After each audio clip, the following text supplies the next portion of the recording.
الحمد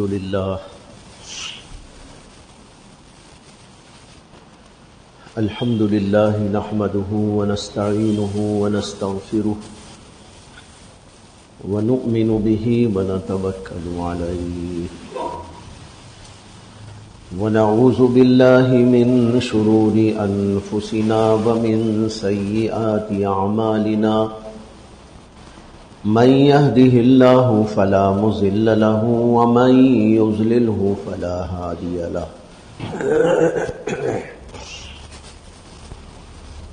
ونشهد أن لا إله إلا الله وحده لا شريك له ونشهد أن سيدنا ومولانا محمدا عبده ورسوله صلى الله عليه وعلى آله وأصحابه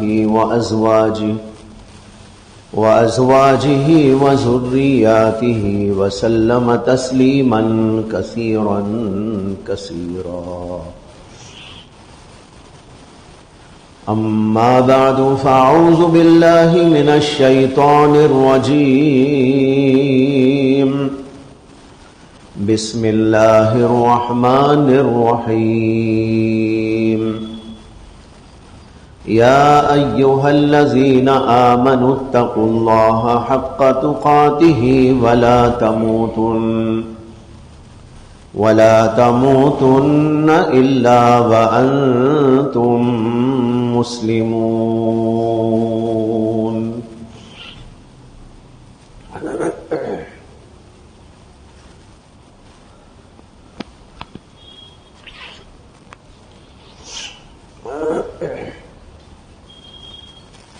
بزرگان محترم، دوستو اور بھائیو،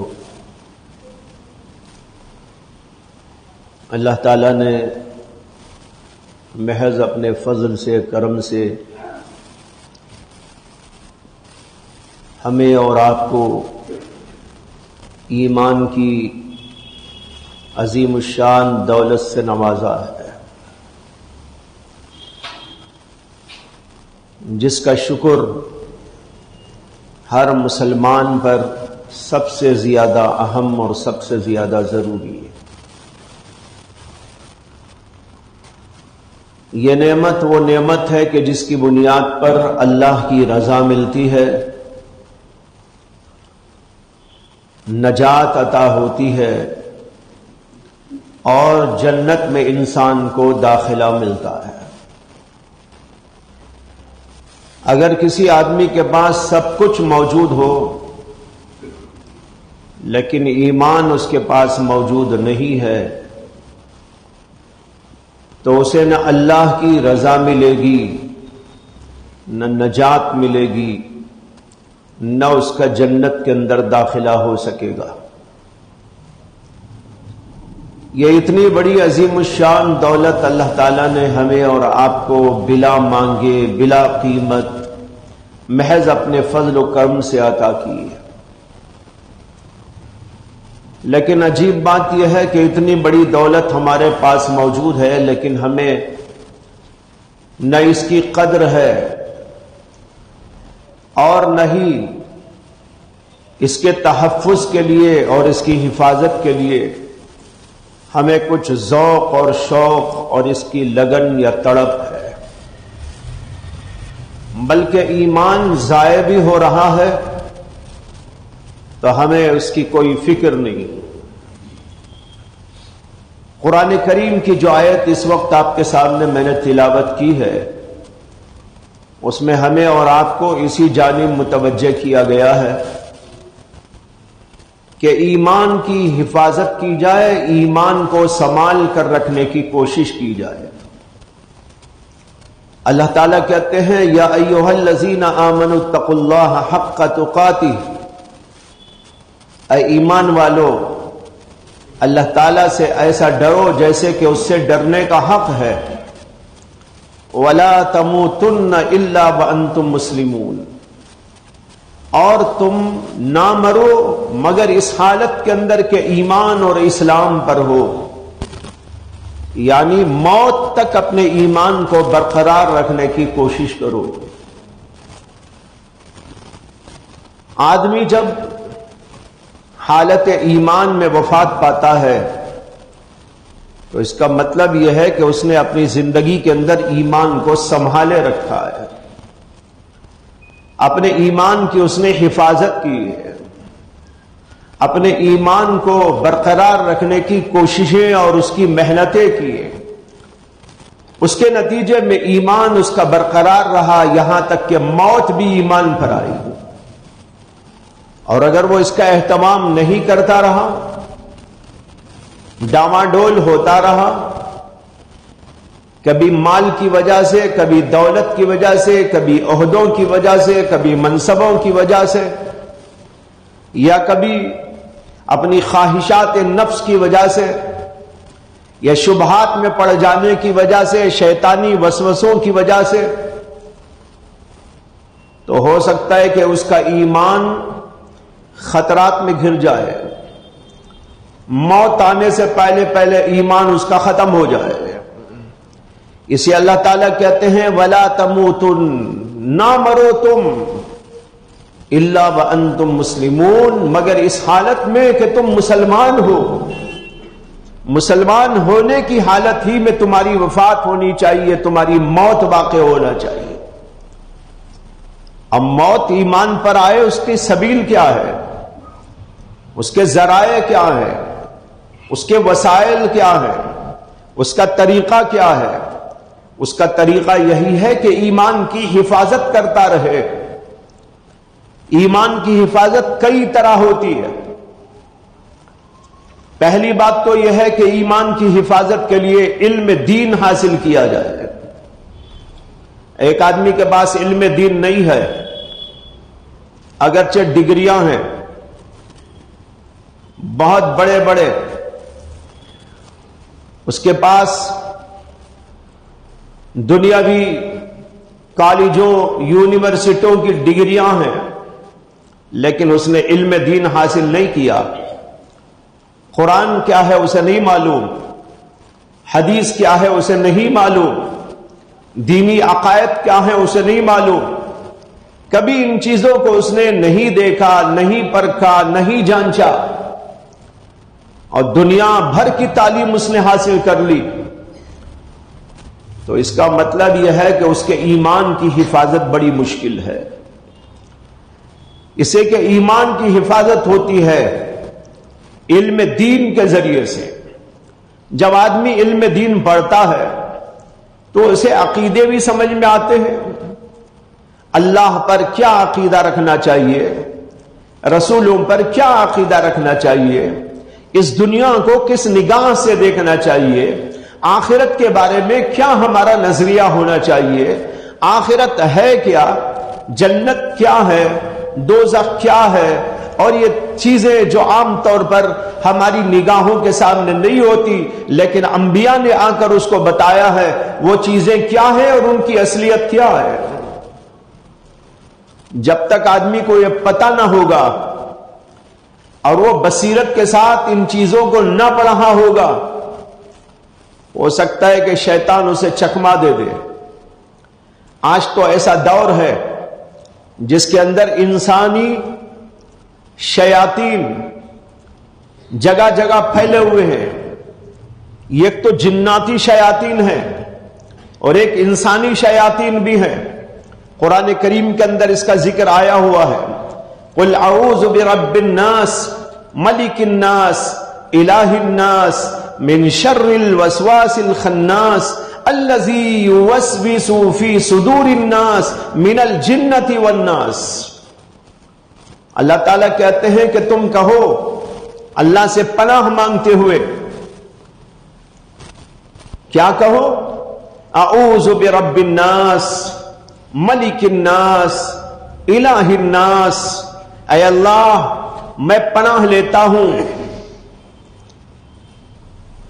اللہ کی پناہ، اللہ تبارک و تعالیٰ کی میں پناہ میں آنا چاہتا ہوں، جو رب الناس ہے، ملک الناس ہے، الہ الناس ہے، میں اس پروردگار کی پناہ میں آنا چاہتا ہوں۔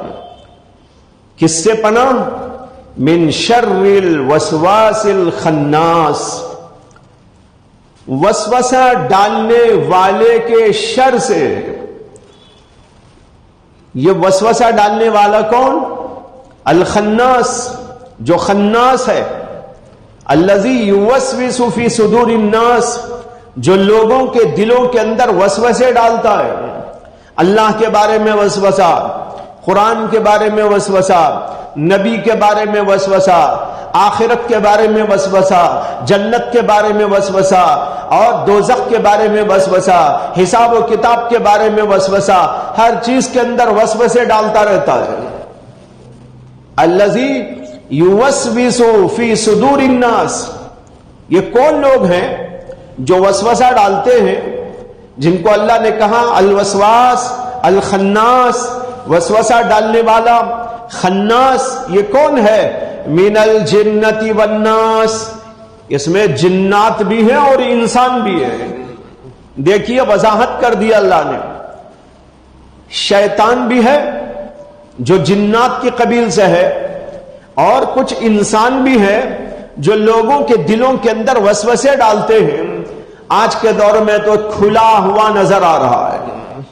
لوگ مختلف ذرائع سے، سوشل میڈیا کے ذریعے اللہ کے بارے میں، رسولوں کے بارے میں، نبیوں کے بارے میں، آخرت کے بارے میں، قرآن کے بارے میں، قرآنی آیات کے بارے میں، قرآنی احکامات کے بارے میں وسوسے وسوسے وسوسے ڈالتے جا رہے ہیں. اور لوگ ہیں کہ ان کو سن رہے ہیں اور اسے فارورڈ بھی کر رہے ہیں، لوگوں میں شیئر بھی کر رہے ہیں. یعنی گمراہی کی باتوں کو پھیلانے میں ہمارے لوگ بھی لگے ہوئے ہیں. بغیر سوچے، بغیر سمجھے کسی کی بات اچھی لگ گئی، چاہے وہ قرآن کے خلاف بول رہا ہو، چاہے وہ نبی کے خلاف بول رہا ہو، بلکہ وہ اللہ کے خلاف بول رہا ہو، لیکن کچھ نئی انداز کی باتیں کہہ جا رہا ہے، تو ہمارے مسلمانوں کو بھی اچھی لگ رہی ہے اور اسے فارورڈ کر کر دوسروں کو بھی اس سے متمتع کرنا چاہ رہے ہیں. لا حول ولا قوت الا باللہ. تو یہ شیطان جنات میں بھی ہوتے ہیں، انسانوں میں بھی ہوتے ہیں، جو لوگوں کے دلوں کے اندر وسوسے، خیالات پیدا کرتے ہیں اور گمراہی کے راستے بنانے کی کوشش میں لگ جاتے ہیں. یہ ایسا خطرناک دور ہے، چار طرف سے ہمارے اوپر حملے کیے جا رہے ہیں، ہمارے عقائد کو ٹارگٹ بنایا جا رہا ہے، ہمارے ایمان کو ختم کرنے کی کوششیں کی جا رہی ہیں. یہ سب کچھ جب ہو رہا ہے تو ہمیں اپنے ایمان کی حفاظت کا کتنا بہترین سامان کرنا چاہیے. آپ ایسا سمجھو کہ آپ ایک علاقے کے اندر ہیں جہاں چار طرف سے گولیاں چل رہی ہیں، جہاں چار طرف سے حملے ہو رہے ہیں، میزائل کی بارش ہو رہی ہے، آپ کا گھر اسی علاقے کے اندر موجود ہے، تو آپ ہر وقت کس قدر اپنے آپ کو غیر محفوظ سمجھتے ہیں اور اس کے ساتھ اپنے آپ کو بچانے کی کیسی فکر کرتے ہیں. آج ایسا ہی دور ہے.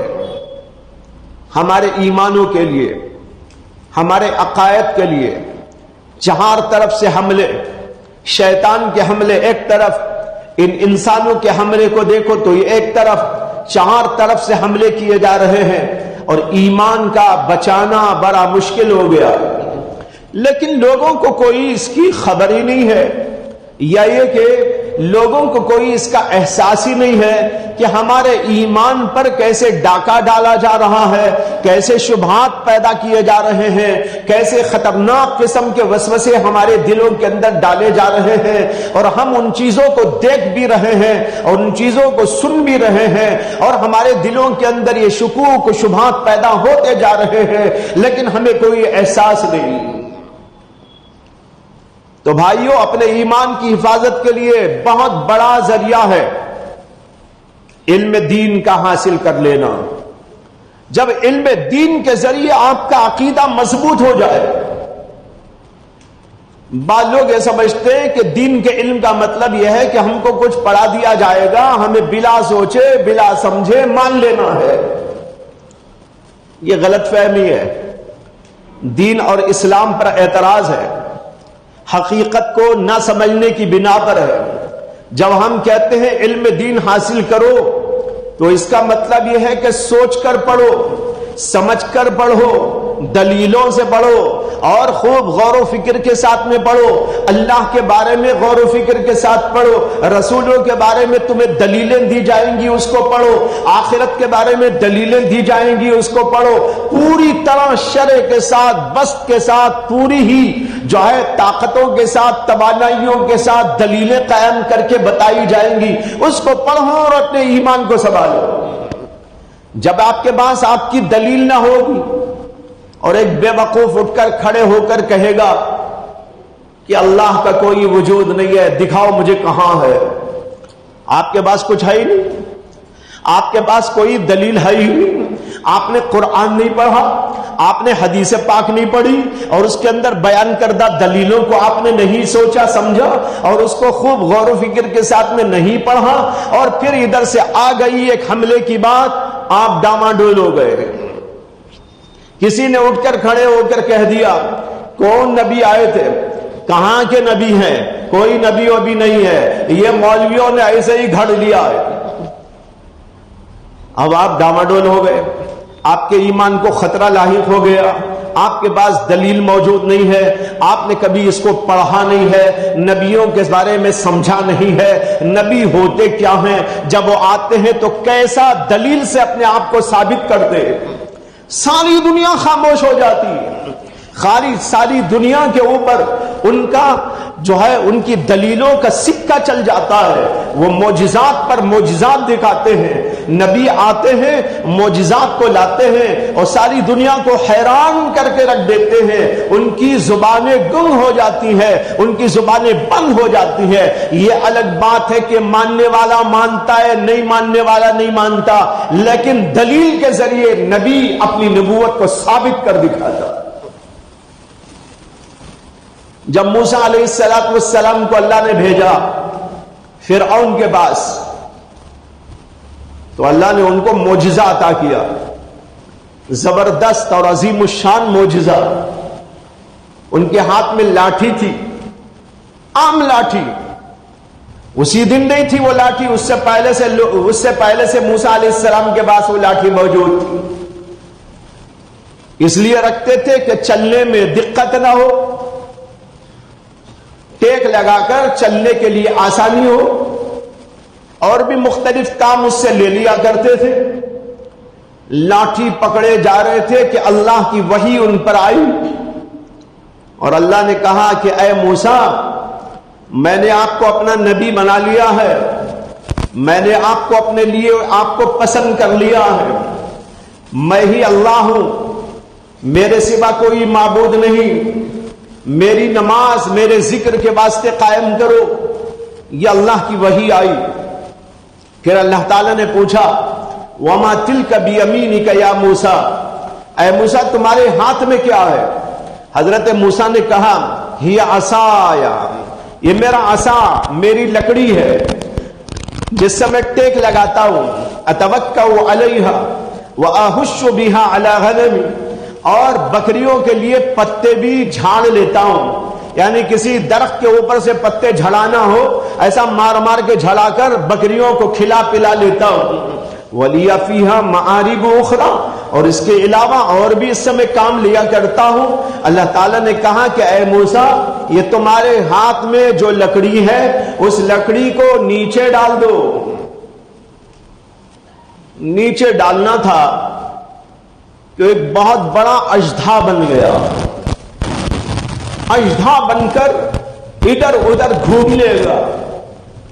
حضرت موسیٰ علیہ السلام نے اس سے پہلے تو کبھی یہ منظر دیکھا نہیں تھا، فطرت بشری کے تقاضے سے ڈر گئے، ادھر ادھر بھاگنے لگے۔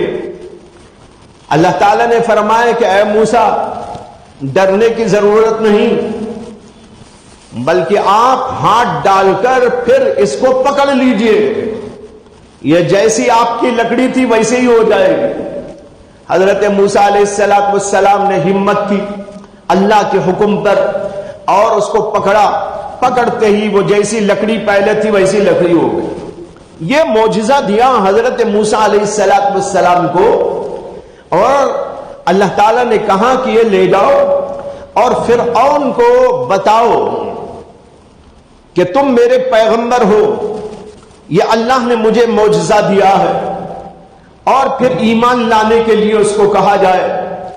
حضرت موسیٰ علیہ السلام تشریف لے گئے، اپنے بھائی ہارون کو بھی انہوں نے اللہ کے حکم سے اپنے ساتھ میں لیا اور جا کر اس کے سامنے اپنی بات بتائی، اللہ کا پیغام سنایا۔ وہ انکار کرنے لگا۔ حضرت موسیٰ علیہ السلام سے اس نے کہا کہ اگر تم خدا کے پیغمبر ہو اور خدا کی طرف سے آئے ہو تو تمہارے پاس کوئی نشانی ہو تو دکھاؤ۔ حضرت موسیٰ علیہ السلام نے اپنا عصا ڈال دیا، جو ہی عصا ڈالا وہ اتنا بڑا اژدھا بن گیا اور لمبا سا منہ کھول کر اس کے سامنے آ کے کھڑا ہو گیا۔ اب تو بڑا کرو فر سے بیٹھا تھا، اب اٹھ کے بھاگنے لگا۔ بہت بڑا بادشاہ مانا جاتا تھا اسے، اور تھا بھی بہت بڑا، 400 سال سے زیادہ عمر پائی، کبھی سر میں درد بھی نہیں آیا تھا، بڑا کرو فر تھا۔ لیکن جو ہی وہ سانپ سامنے آیا اپنا تخت چھوڑ کر بھاگنے لگا۔ اس کے ساتھی جو تھے، اس کے ارکان دولت اور مشیران سلطنت سب بھاگنے لگے، اور موسیٰ علیہ السلام سے درخواست کی کہ آپ اس کو ہٹا لیجئے، آپ کی بات ہم سنیں گے۔ دیکھو یہ معجزہ ہوتا ہے، معجزے کے ذریعے نبی کی نبوت کو ثابت کیا جاتا ہے۔ اور بھی دلائل ہوتے ہیں، نبی کے اخلاق اس کی بہت بڑی دلیل ہوتے ہیں، اس کا کردار، اس کا انداز، اس کی زندگی کا طور و طریقہ، اس کو دیکھ کر بھی اہل ایمان لاتے ہیں کہ واقعی یہ شخص جس کے اخلاق ایسے عمدہ، اس سے بہتر کسی کے اخلاق نہیں ہو سکتے، اس کا انداز زندگی اتنا بھلا کہ اس سے بہتر کوئی انداز زندگی نہیں ہو سکتا، اس کا چلنا، اس کا پھرنا، اس کا اٹھنا، اس کا بیٹھنا، اس کی زندگی کا ہر عمل کچھ نرالا اور عجیب انداز کا ہے جو عام انسانوں کا نہیں ہوا کرتا۔ اس کو دیکھ کر ایمان لانے والے ایمان لاتے ہیں، اور جو کمزور قسم کے ہوتے ہیں ان کے لیے اللہ تعالیٰ نے معجزات بھیج دیے ہیں۔ ان معجزات کو دیکھ کر ساری دنیا یہ تسلیم کرنے پر مجبور ہو جاتی ہے، یہ واقعی اللہ کی طرف سے آیا ہوا بندہ ہے۔ لیکن ہم دلیلوں کو جانے بغیر جب کوئی الٹا سیدھا آدمی ہمارے سامنے اپنی الٹی سیدھی دلیل بیان کرتا ہے تو ہم پریشان ہو جاتے ہیں، ہمارا ایمان خطرے میں آ جاتا ہے۔ قرآن کریم اللہ کی عظیم الشان کتاب ہے، اس کی دلیل موجود ہے، یہ معجزانہ کتاب ہے، اس کے معجزانہ ہونے کے بہت سارے دلائل، دنیا میں کوئی ایسا کلام بنا نہیں سکتا۔ اللہ کے نبی علیہ السلام قرآن لے کے آئے اور لوگوں کے سامنے اس کو پیش کیا، اور اللہ نے نبی اکرم صلی اللہ علیہ وسلم کو پوری زندگی امی بنائے رکھا۔ آپ کسی مدرسے میں نہیں پڑھے، آپ کسی استاد کے سامنے جا کر زانوے تلمس طے نہیں کیے، آپ نے کسی سے پڑھنا اور لکھنا نہیں سیکھا۔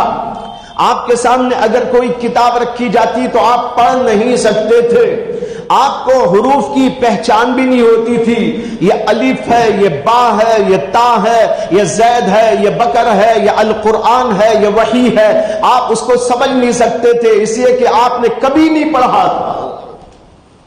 آپ کو اللہ نے امی بنائے رکھا، اور پھر جب 40 سال ہو گئے تو اللہ نے آپ کے اوپر اپنا کلام نازل فرمایا، دنیا والوں کو بتانے کے لیے کہ یہ نبی کا اپنا کلام نہیں ہے، نبی نے اپنی طرف سے گھڑ کر اس کو بیان نہیں کیا ہے، اس لیے کہ آپ تو پڑھنا نہیں جانتے، آپ لکھنا نہیں جانتے، آپ نے کسی سے پڑھا نہیں تھا، آپ کچھ بھی لکھنے پڑھنے سے واقفیت نہیں رکھتے تھے، اور اللہ کے نبی مکے کی سرزمین پر 40 سال کی یہ مدت گزار رہے تھے، اور ان میں سب لوگ آپ کو دیکھ رہے تھے، کبھی آپ نے نہیں پڑھا اور کبھی کسی کے سامنے زالوئے تلمس طے نہیں کیا، اور آپ پڑھنے و لکھنے سے قطعی طور پر ناواقف ہے۔ وہاں کا بچہ جانتا تھا، وہاں کے بڑے بھی جانتے تھے، چھوٹے بھی جانتے تھے، سب کو معلوم تھا کہ محمد صلی اللہ علیہ وسلم، جن کو لوگ وہاں کہتے تھے محمد الصادق الامین، سب جانتے تھے کہ آپ پڑھے لکھے نہیں ہیں۔ ویسے عربوں میں پڑھنے کا رواج بھی نہیں تھا، آپ ہی کی خصوصیت نہیں، وہاں بہت سارے لوگ نہیں پڑھتے تھے، پڑھنے لکھنے والے بہت ہی گنتی کے لوگ تھے۔ صحابہ میں بھی چند صحابہ ایسے تھے جو لکھنے پڑھنے سے واقف تھے، عام طور پر لوگ وہاں پڑھنے پڑھانے کا رواج نہیں رکھتے تھے۔ اللہ کے نبی علیہ الصلوۃ والسلام نے بھی کبھی کسی سے بھی پڑھا، لیکن اچانک جب 40 سال کی عمر ہوئی تو لوگوں میں رہنے والے کہیں چھپے چھپائے نہیں تھے، کہیں باہر کی دنیا میں کبھی نہیں گئے تھے، کبھی آپ امریکہ نہیں گئے تھے، کبھی کسی اور علاقے میں نہیں گئے تھے، بلکہ مکے کی سرزمین سے باہر بھی آپ کبھی تشریف نہیں لے گئے تھے، اسی سرزمین پر رہتے رہتے لوگوں کے سامنے اٹھتے وہ بیٹھتے زندگی گزارتے رہے، اور جب 40 سال کی عمر ہوئی ہے تو اچانک آپ نے آ کر لوگوں کے سامنے کہا میں اللہ کا پیغمبر بنا دیا گیا ہوں اور میرے اوپر اللہ کا کلام نازل ہوا ہے۔ کلام کیا نازل ہوا؟ حیرت انگیز کلام۔ سب سے پہلے یہ آیت نازل ہوئی، اقرا بسم ربک الذی خلق خلق الانسان من علق اقرا وربک الاکرم الذی علم بالقلم علم الانسان ما لم یعلم۔ یہ آیت نازل ہوئی ہے، کس کے اوپر نازل ہو رہی ہے؟ ایسے آدمی پر جو پڑھنے و لکھنے سے قطعی طور پر نابلد ہے، قطعی طور پر ناواقف ہے۔ ان کے سامنے اگر الف با کی تختی رکھ دی جائے تو نہیں پہچان سکتے کہ اس میں الف کسے کہتے ہیں، با کسے کہتے ہیں۔ ایسے امی پر، نبی امی پر اللہ کا کلام نازل ہو رہا ہے، اور آپ آ کر لوگوں کو بتا رہے ہیں کہ میرے اوپر یہ آیتیں نازل ہوئی۔ اب یہ آیتیں جو کیا ہے، اس کے اندر علم کا ایک سمندر ہے، علم کے بڑے بڑے حقائق ہیں، علم کی گتھیوں کو سلجھایا گیا ہے۔ چند آیات، 5 آیتیں نازل ہوئی۔ اب غور کیجئے کہ آیات میں کیا کہا گیا۔ کیا ایک امی آدمی جس نے کبھی کسی سے لکھنا پڑھنا نہ سیکھا ہو، کبھی کسی مدرسے کی صورت نہ دیکھی ہو، کبھی کسی استاد کے سامنے جا کر بیٹھا نہ ہو، الف و با کی تک پہچان نہ رکھتا ہو، وہ ایسا عظیم کلام لا کر پیش کر سکتا ہے اپنی جانب سے؟ نہیں پیش کر سکتا۔ اگر یہ پیش ہو رہا ہے تو یہ نبی کا کلام نہیں ہے، یہ خدا کا کلام ہے۔ اقرا بسم ربک الذی خلق، پڑھو اپنے رب کے نام سے، الذی خلق، جس نے پیدا کیا، خلق الانسان من علق، جس نے انسان کو خون کی پھٹکی سے پیدا کیا، خلق الانسان من علق اقرا وربک الاکرم، پڑھو تمہارا پروردگار تو بہت بڑا کرم والا ہے۔ اقرا وربک الاکرم الذی علم بالقلم، جس نے قلم کے ذریعے علم عطا کیا ہے۔ الذی علم بالقلم علم الانسان ما لم یعلم، اور انسان کو وہ علم عطا کیا جو وہ کبھی جانتا نہیں تھا۔ یہ آیت نازل ہوئی ہے سب سے پہلے کس کے اوپر نازل ہو رہی ہے؟ جو پڑھنے سے ناواقف ہیں، لیکن پورا بیان علم کا آ رہا ہے۔ قرطاس و قلم کا آ رہا ہے، حقائق کو واضح کیا جا رہا ہے، کائنات کو کس نے پیدا کیا اس کو سمجھایا جا رہا ہے، انسان کو کیسا پیدا کیا، سائنس اور ٹیکنالوجی کی باتیں بھی بیان کی جا رہی ہے۔ اللہ اکبر! جس نے سائنس کا کبھی نام نہیں لیا، جس نے کبھی الف با تا تک نہیں پڑھی، کسی استاد کے سامنے بیٹھ کر کبھی کوئی چیز نہیں حاصل کی، اس کی زبان مبارک پر یہ حیرت انگیز کلام آ رہا ہے، اس کے اندر کہا جا رہا ہے اللہ کے نام سے پڑھو۔ کون اللہ؟ اس کی تعریف کی جا رہی ہے۔ اللہ کون ہے اس کو سمجھایا جا رہا ہے۔ مخلوق سے پہلے خالق کا تذکرہ کیا جا رہا ہے۔ پڑھو، کائنات کو پڑھو، زمین کو پڑھو، آسمان کو پڑھو، سورج کو بھی جانو، اس کی مخلوقات کو سمجھو، لیکن ان سب چیزوں کو سمجھنے سے پہلے ان سب کے پروردگار کو سمجھنے کی کوشش کرو۔ اقرا بسم ربک الذی خلق، پڑھو اپنے رب کے نام سے جس نے کہ پیدا کیا ہے۔ یہاں پر قابل غور یہ ہے کہ اللہ نے نہیں کہا کہ کیا پیدا کیا، الذی خلق، جس نے پیدا کیا۔ کیا پیدا کیا؟ ارے سب کچھ پیدا کیا، اس لیے کسی خاص چیز کا نام نہیں لیا۔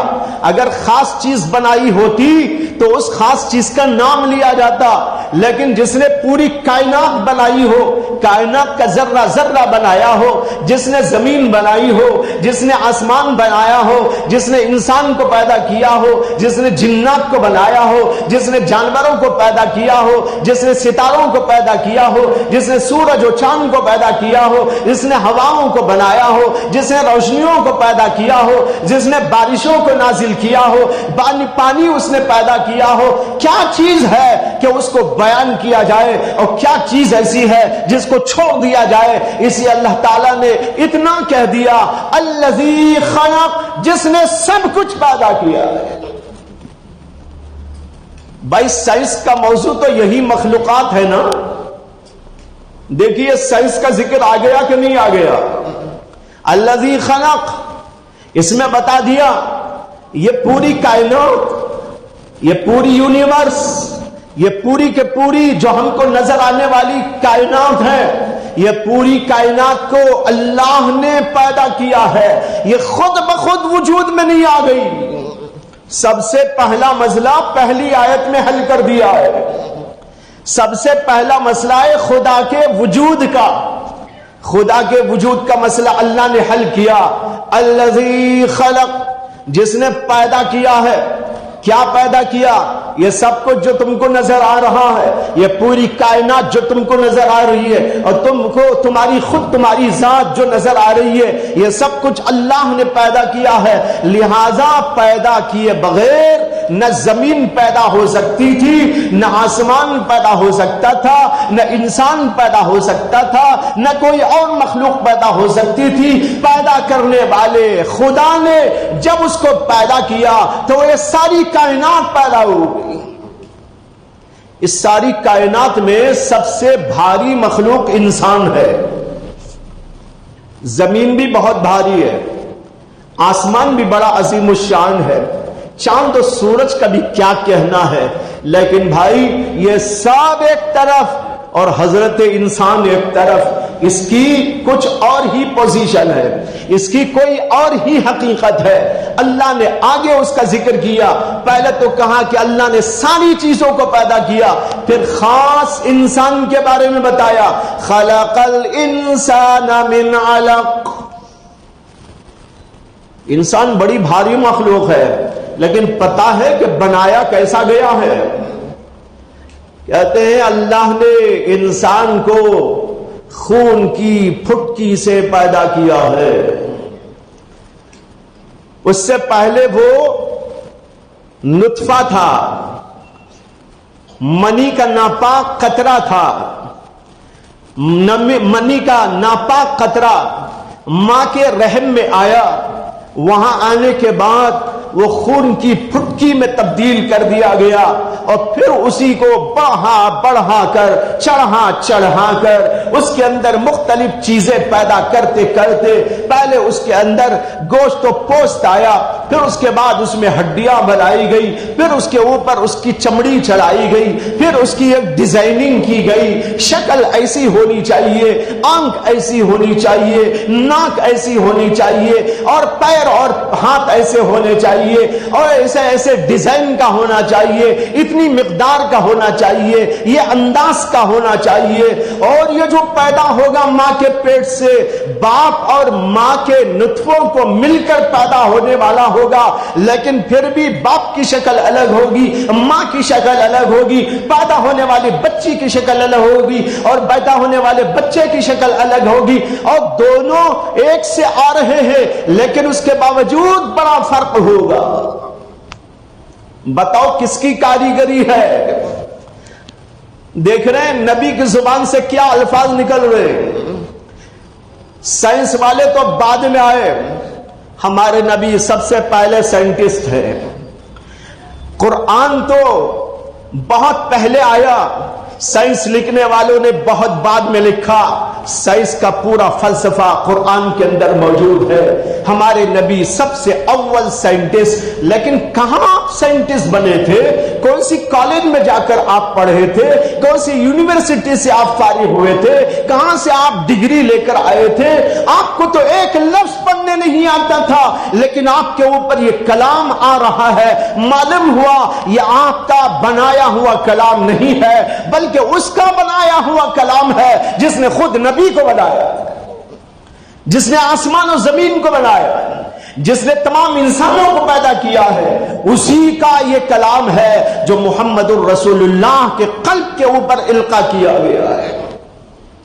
تو بھائیو، بتانا یہ ہے کہ یہ حقائق سمجھنا ضروری ہے، لیکن آج ہمارے پاس وقت نہیں ہے، ہمارے پاس دنیا کی فضولیات کے لیے وقت ہے، ہمارے لیے کھانے و پینے کے لیے تو وقت ہے، ہمارے جسم کو بنانے کے لیے تو وقت ہے، کپڑے تیار کرنے کے لیے تو وقت ہے، اپنے آپ کو سنوارنے بنانے کے لیے تو ہمارے پاس وقت ہے، ہمیں ایک شو خریدنے کے لیے گھنٹوں بازار میں گھومنے کے لیے ہمارے پاس میں وقت ہے، ایک چشمہ تیار کرنے کے لیے بازاروں کا گشت کرنے کے لیے ہمارے پاس وقت موجود ہے، اگر کوئی کرتا اور کوئی ڈریس خریدنا ہو تو اس کے لیے بازاروں میں گھومنے ہمارے پاس میں وقت موجود ہے، ڈشوں کی ڈشیں تیار کر کے کھانا کھانے کے لیے ہمارے پاس میں وقت موجود ہے، لیکن ہمارے ایمان کی حفاظت کے لیے علم دین حاصل کرنے ہمارے پاس میں وقت نہیں۔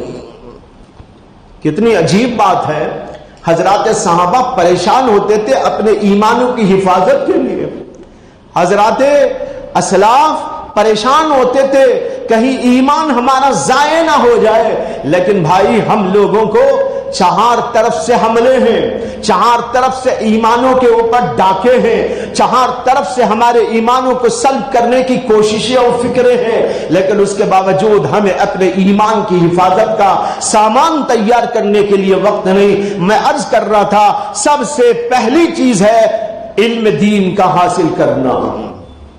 علم دین میں کیا ہوتا ہے، ذرا سا ٹیسٹ چکھانے کے لیے میں نے یہ باتیں کہی آپ کے سامنے، اللہ کے بارے میں، قرآن کے بارے میں، نبی کے بارے میں اور چیزوں کے بارے میں، یہ دلائل اگر آپ سمجھ کے رکھیں تو کیا آپ کے اندر مزہ نہیں آئے گا ایمان کا؟ ایمان کی حلاوت نہیں پیدا ہوگی؟ جب آپ اللہ کے بارے میں یہ سب کچھ جاننے لگیں گے، اللہ کی ذات کون اور کیا اور کیسی اور اس کی کیا دلیلیں اور کیا پیش کیا گیا ہے، تو بھائیوں بزرگوں، کیا ایمان کے اندر تقویت اور ایمان کی حفاظت کے ذرائع اور وسائل نہیں پیدا ہو جائیں گے؟ اسی طرح نبی کے بارے میں، آخرت کے بارے میں، قرآن کے بارے میں ہم کو جانکاری کی ضرورت ہے کہ نہیں ہے؟ اس لیے میں نے عرض کیا کہ سب سے پہلی چیز جو ایمانوں کے تحفظ کے لیے ضروری ہے وہ یہ ہے کہ علم دین حاصل کرنے کی فکر کی جائے۔ باقی اور بھی یہ ٹاپک موجود ہے اور کئی چیزیں مجھے اس سلسلے میں عرض کرنا ہے۔ حالات حاضرہ کے تناظر میں اس وجہ سے اس کو انشاءاللہ اگلے ہفتوں میں عرض کرنے کی کوشش کروں گا۔ اللہ تعالی ہمارے ایمان کی حفاظت فرمائے اور پکے وہ سچے مومن بنے رہنے کی اللہ تعالی توفیق عطا فرمائے۔ وآخر دعوانا ان الحمد